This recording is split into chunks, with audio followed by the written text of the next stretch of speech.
बिस्मिल्लाहिर्रहमानिर्रहीम। अस्सलाम वालेकुम। दुनिया भर में जहाँ कहीं भी आप हैं, पाकिस्तानी कम्युनिटी, आप हैं मेरे लिए एक छोटा सा पाकिस्तान, मुस्लिम उम्मा और आलम इस्लाम की खैर।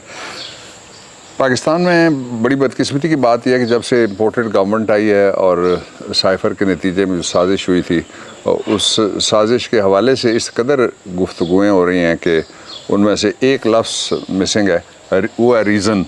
और विदाउट रीज़न की जो भी बात की जाए वो उसकी कोई पजीराई किसी जगह पे भी नहीं हो सकती। और यही सूरत हाल है इस वक्त। जितना एक्सप्लेन करने की इम्पोर्टेड गवर्नमेंट कर रही है इसको कोशिश, उसके नताइज, उसके ख़िलाफ़ क्या जाना है, उसके ख़िलाफ़ सारा कुछ उसके ख़िलाफ़ था। इसके बावजूद उसको ला के इक़्तिदार में बिठाया गया।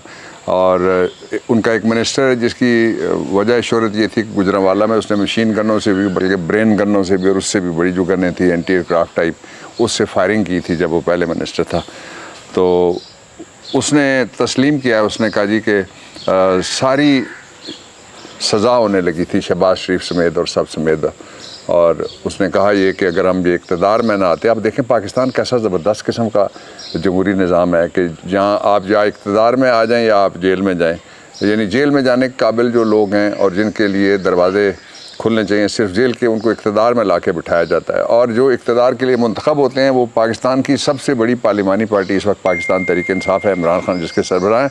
पंजाब में भी वो अब असेंबली नहीं चला सकते, असेंबली में इलेक्शन वो नहीं करवा सके, इलेक्शन के बाद वो बिल भी नहीं पास करवा सके। और अभी तक उन्होंने वजारतें नहीं बनाई, यानी वज़ीर बनाना और बात है, वजारतें बनाने का मतलब यह है कि पोर्टफोलियोज़ हैं जो मुल्क के सबसे बड़े सूबे के, वो भी किसी को नहीं दे सके। इसके बावजूद वो इक़्तिदार में हैं और इक़्तिदार में लाने वाले जो हैं वो इस वक्त परेशान हैं। और जो सबसे ज़्यादा एम्बेसी जहाँ से साइफ़र आया था वो कभी लाहौर जाती है, कभी इस्लामाबाद आती है, और वो कोई रास्ता निकालने की कोशिश कर रहे हैं कि किस तरीके से इस इक़्तिदार को तूल दिया जाए। लेकिन आज एक अगला मरहला शुरू हुआ है पाकिस्तान तहरीक इंसाफ के चेयरमैन इमरान खान साहब ने। एक तो जो साइफ़र है उसके हवाले से जो गैर ज़िम्मेदाराना बयानात आ रहे हैं, रियासत की जानिब से भी आए हैं और सियासत की जानिब से भी आए हैं, हुकूमत की जानिब से भी आए हैं, इम्पोर्टेड की जानिब से आए हैं। उसका एक आसान सा हल है जो तजवीज़ किया जा रहा है कि आप एक सुप्रीम कोर्ट ऑफ पाकिस्तान को, जो आर्म्ड फोर्सेस के सरबराह हैं, सदर पाकिस्तान, उन्होंने ख़त लिखा हुआ है, सुप्रीम कोर्ट ऑफ पाकिस्तान वो ख़त टेकअप कर ले। 184(3) में ओरिजिनल जुरिस्डिक्शन है, वो मुख्तलिफ़ मामलात पे दिन रात की मिसालें अब तो मौजूद हैं कि सो मोटो नोटिस होते हैं, मसला हल हो जाएगा, तहकीक एक दफ़ा हो जाने दे। और अगर तहकीक नहीं होती तो जिस तरह से अगरतला साजिश केस विड्रॉ कर लिया गया था, उसके बाद भारत की तरफ से मुदाखलत हुई थी और फिर क्या हुआ सकूत ढाका की सूरत में, वो सब के सामने है। तो ये चलता रहेगा सिलसिला। जो मुल्क और निज़ाम, मुझे नहीं पता कि निज़ाम कोई है इस वक्त या नहीं, लेकिन मुल्क के लिए ठीक नहीं है, और ना ही अवाम, मुल्क और अवाम कहना चाहिए, उसके लिए ठीक नहीं है। अब जो निज़ाम इस वक्त है, आपने सुना होगा पाकिस्तान के अंदर, सारी दुनिया जानती है, एक डीप फेक वीडियो की फैक्ट्री है, उसकी एक मालिकन है, उसका एक ख़ानदान है और वो उसके पीछे खड़ा है। उनकी सारी कामयाबियों की बरूने मिन्नत वो डीप फेक वीडियोज़ हैं जिसके बारे में वो दावा करती है कि मैं, जिसकी फ़लाने की भी वीडियो मेरे पास है, मैंने निकाली हैं, और रात को क्या हुआ, मेरे कमरे, फ़लाना जेल, ये वो दरवाजे, होटल वगैरह, ये सारी तफसील आप जानते हैं, उसमें जाने की ज़रूरत नहीं। अब डीप फेक इकॉनमी वो तैयार हो गई, ये बड़ी ख़तरनाक बात है। इमरान खान ने दूसरा कौम से आज कहा हुआ है कि मैं जिस वक्त ये बात कर रहा हूँ इस वक्त तकरीबन सूरज गुरूब होने वाला है, और मैं बाहर बैठ के, इसलिए कि आजकल लोड शेडिंग 12 घंटे सिर्फ होती है और 12 घंटे में बिजली तशरीफ़ भी लाती रहती है।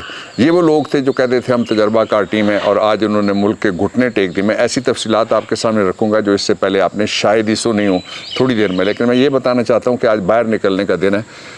आप जब तेल महंगा होता है और जब चीज़ें आपकी दस्तरस से बाहर निकलती हैं तो स्टोर की तरफ दौड़ने की बजाय और पेट्रोल पंप की तरफ दौड़ने की बजाय और सर्विस स्टेशन की तरफ दौड़ने की बजाय आप बाहर निकलिए आज।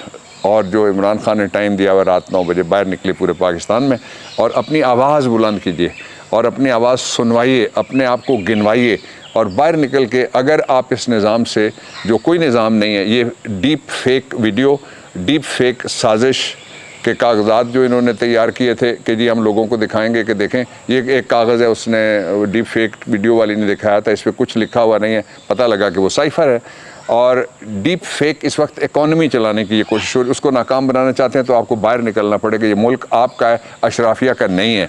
जमहूरियत में कहते हैं it's the government of the people, by the people, for the people. इस वक्त ये निज़ाम है एलीट का, ایلیٹ کے ذریعے آیا ہے، ایلیٹ کے لیے یہ کام کر رہا ہے۔ میں اگلی آپ کو سامنے رکھتا ہوں جو تفصیل، وہ بڑی حیران کر دینے والی سے زیادہ پریشان کر دینے والی ہے۔ مثال کے طور پہ اس وقت جو آج کی تازہ ترین صورتحال ہے اس کے مطابق جو پاکستان کا اسٹیٹ بینک آف پاکستان ہے، وہ پاکستان انٹر بینک مارکیٹ، یہ جو ڈالرز ہوتے ہیں اور مختلف کرنسیز ہوتی ہیں ان کے لیے انٹر بینک ایک ریٹ نکلتا ہے اور اس میں وہ ٹریڈنگ ہوتی ہے کہ بینکس کے پاس ایک بار ڈالر جو ہے وہ ٹریڈ کے لیے اور جو ٹریڈ کی ٹرانزیکشنز ہیں ان کے لیے موجود نہیں ہیں، اور جو لیکوڈیٹی ہے یعنی پیسے دینا ہے بینکوں کو دیتا ہے اسٹیٹ بینک آف پاکستان، وہ اس نے بند کیے ہوئے ہیں۔ دوسرا، اسٹیٹ بینک آف پاکستان نے جو ڈالرز جس کو چاہیے ہوتے ہیں بینک کو اس کو دیتا ہے، وہ ڈالرز بھی بند کر دیے گئے، اور جس چیز کا ڈر تھا وہ وقت سے پہلے ہو رہی ہے۔ لیکن ایک ڈر اور جو پیدا ہو گیا اس سے، یہ وہ نظام ہے جو ایکسپورٹڈ بھائی نے ایک دفعہ پہلے بھی اسی طرح کی صورتحال پہلے پیدا کی تھی، اور پھر لوگوں کے جو تھے بینکوں کے اندر لاکرز، ان کے اندر سے کرنسی نکالی تھی، ان کے اکاؤنٹ سے فارن کرنسی نکالی تھی اور نام رکھا تھا کہ ملک بچاؤ، ملک سنوارو اور قرض اتارو کا۔ اب اسی جگہ پہ آ کے پاکستان پھر کھڑا ہو گیا۔ دوسرا میں آپ کے سامنے رکھنا چاہتا ہوں سوال، وہ سوال یہ ہے کہ اس وقت جو پاکستان کے لوگ یہ جاننا چاہتے ہیں کہ ایک جو پرسیپشن ہوتا ہے، پرسیپشن یہ کہ یہ ملک کہاں کھڑا ہے، اس ملک کی اکانومی کہاں کھڑی ہے۔ اب ڈیپ فیک اکانومی ہے اور اکانومی باقی نہیں رہی ہے، اور 2 سے 3 ہفتوں کے اندر اندر جو اگر آپ سارے انڈیکیٹرز جو معیشت کے ہیں وہ اکٹھے کریں تو ہم اس طرف تقریباً چل نہیں پڑے، دوڑ پڑے ہیں، اور 2 سے 3 ہفتوں کے اندر اندر پاکستان کے لیے بہت بری صورتحال سامنے آئے گی۔ میں نہیں کہنا چاہتا کہ وہ کس کی سازش تھی، میں نہیں کہنا چاہتا کہ کس کی مداخلت تھی، میں یہ بھی نہیں کہنا چاہتا کہ انہوں نے پلان کیا ہوا۔ پلان بڑا سیدھا، پاکستان کو پہلے سری لنکا کے ماڈل پہ چلانا ہے، اس کے بعد یوکرین کے ماڈل کے اوپر لے کے جانا ہے، تاکہ پاکستان کے ناخن اور دانت دونوں، پاکستان کی ہمت اور جرت جس کو کہا جا سکتا ہے، قومی غیرت اور پاکستان کی سالمیت، وہ دونوں نکال کے باہر پھینک دیے جائیں۔ یہ بڑا خطرناک لمحہ ہے پاکستان کی تاریخ میں۔ میں اگلی بات، جو تیسری بات آپ کے سامنے رکھنا چاہتا ہوں اس حوالے سے، وہ یہ ہے کہ 3-4 دن سے ایک دوڑ لگی ہوئی ہے، اور وہ یہ ہے کہ جی فیٹف میں ہم نے کیا، فیٹف ہم نے کیا۔ میں آپ کو بتانا چاہتا ہوں، آپ کو یاد ہوگا کہ فیٹف کے بلز ہم لے کے گئے تھے نیشنل اسمبلی میں، پاس کروائے عمران خان کی طرف سے، میں نے وہ بل پیش کیے تھے۔ نیشنل اسمبلی سے پاس ہونے کے بعد جب سینٹ پاکستان میں ہم گئے تو نون لیگ اور PPP نے اور ان کے جتنے بھی اتحادی اس وقت 13 جماعتیں، جن کے بارے میں یہ کہا جا رہا ہے کہ ایک پارٹی جب حکومت میں آتی ہے تو ملک میں مہنگائی آتی ہے، لیکن جب 13 پارٹیاں آتی ہیں تو 1300% مہنگائی آتی ہے، اور ملک میں سونامی آتا ہے اور طوفان آتا ہے اور ایک طوفان بدتمیزی آتا ہے مہنگائی کا۔ ان ساری کی ساری پارٹیوں نے فیٹف کے خلاف ووٹ دیا تھا، اور اس کا اگلا ثبوت میں آپ کے سامنے یہ رکھنا چاہتا ہوں۔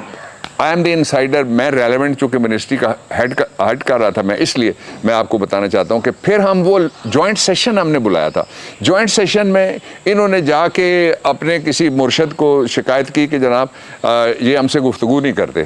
میں تو بڑا پبلک تھا، میں نے کہا جی گفتگو کرنے کی ضرورت نہیں ہے، کہ انہوں نے کبھی وعدہ نہ قوم سے پورا کیا ہے نہ اپنی دھرتی سے پورا کیا، ہم سے کیا وعدہ پورا کریں گے۔ اس کے باوجود ایک گفتگو ہوئی، میں جس میں شریک تھا، اس کے سیشن ایسے بھی ہوئے جو پورے دن اور پوری رات کے بھی تھے چلے۔ اس کے نتیجے میں انہوں نے 34 نکاتی NRO 2 مانگا، اور وہ NRO کیا تھا؟ وہی جو گجرانوالہ فائرنگ کیس کے وزیر صاحب نے بتایا ہے کہ یہ سارے سزا ہو جائیں اگر ان کو NRO نہ ملتا۔ تو پاکستان کے ساتھ جب بھی منی لانڈرنگ کے وہ ملزم جو بیٹے کے خلاف اگر 16 ارب ہے تو باپ کے خلاف 42 ارب ہے، پورے خاندان کے خلاف 45 ارب ہے، یہ وہ ملزم ہے۔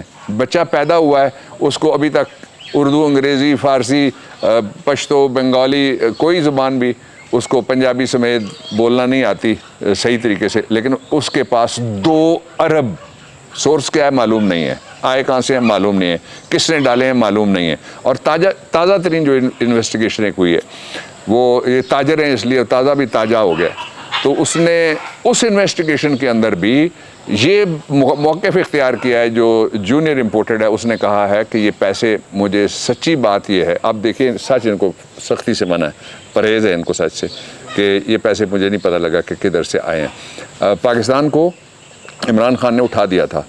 کل آفتاب اقبال صاحب ہمارے دوست ہیں، ان کے ساتھ جو ان کی گفتگو تھی، انہوں نے کہا جی سنبھالیں گے کیسے؟ انہوں نے کہا جب پتہ لگے گا کہ تباہی کے کس گڑھے کے دانے کے اوپر پہنچایا پاکستان تو پھر سوال سنبھالنے کا سوال پیدا ہوگا اور اس وقت ہم پلان کریں گے. لیکن وقت گزرتا جا رہا ہے، پانی پلوں کے نیچے سے بہہ رہا ہے، حکومت نہیں ہے ملک میں، نظام نہیں ہے ملک میں، استحکام نہیں ہے ملک میں. معیشت ڈیپ فیک ویڈیو کی طرح سے فرضی ہے، جعلی ہے، اسکینڈلس ہے. آپ جہاں ہیں خوش رہیے. میری آپ کے لیے دعا ہے کہ اللہ تعالیٰ آپ کو عزت دے، اللہ تعالیٰ آپ کو صحت دے اور حلال کا رزق دے. پاکستان کی خیر، آپ سب کی خیر. پاکستان زندہ باد.